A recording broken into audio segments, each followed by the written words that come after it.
নজর রাখবো সন্দেশখালীর দিকে। ভোটে সন্দেশখালীর বয়ারমারিতে অশান্তির ঘটনা। ইতিমধ্যেই 5 জনকে গ্রেফতার করেছে পুলিশ। পুলিশকে মারধর সহ একাধিক অভিযোগে গ্রেফতার করা হয়েছে। আপনারা জানেন যে শনিবার ভোট গ্রহণ ছিল সন্দেশখালীতে এবং সেখানেই উত্তপ্ত হয়ে ওঠে পরিস্থিতি, যেখানে শনিবার 5 জনের মুক্তির দাবিতে অশান্ত হয় বয়ারমারি। 5 জনকে গ্রেফতার করা হয় এই ঘটনাতে, যেখানে পুলিশকে লক্ষ্য করে ইট বৃষ্টি চলে।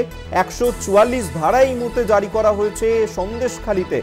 ভোটে সন্দেশখালীর বয়ারমারিতে সেখানেই অশান্তির ঘটনা এবং এই ঘটনায় ইতিমধ্যেই 144 ধারা জারি করা হয়েছে। রবিবার থেকে ভোটের ফল বেরোনোর দিন অর্থাৎ আগামী 4 জুন পর্যন্ত নেজাব থানা এলাকার সরবেরিয়া থেকে বয়ারমারি পর্যন্ত 144 ধারা জারি করা হয়েছে।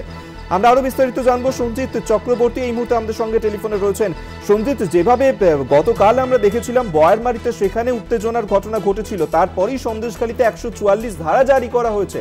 সঞ্জিত, একেবারে ঠিক। দেখো, ইতিমধ্যে বরিশাল পুলিশ জেলার পুলিশ সুপার মেহেদী হাসান যেটা জানিয়েছেন যে বিশেষ করে গতকাল শনিবার দিনভর অর্থাৎ 1 জুন যে শেষ দফা নির্বাচন ছিল অষ্টদশ লোকসভা নির্বাচন, সেই দিনে কিন্তু দফায় দফায় গন্ডগোল সংঘর্ষ হয়েছে। তৃণমূল বিজেপির মধ্যে উভয় পক্ষে জখম হয়েছে 4 জন এবং 5 জন ইতিমধ্যে গ্রেপ্তার হয়েছে উভয় পক্ষে। তাদের আজকে বরিশাল মহকুমা আদালতে।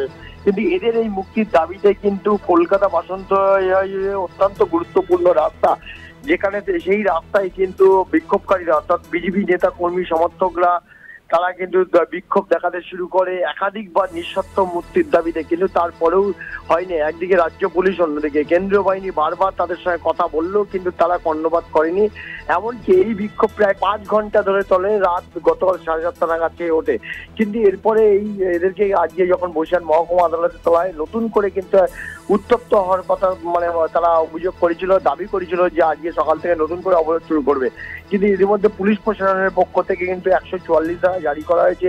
মঠবাড়ি, সরবেরিয়া, রাজবাড়ি এবং বয়ারমারি সহ একাধিক জায়গায় তা করেছে এবং এই মুহূর্তে 144 ধারা জারি করেছে, যা 4 জুন পর্যন্ত থাকবে। আপাতত ধন্যবাদ তোমায়। সঞ্জিত চক্রবর্তী টেলিফোনে ছিলেন প্রতিনিধি।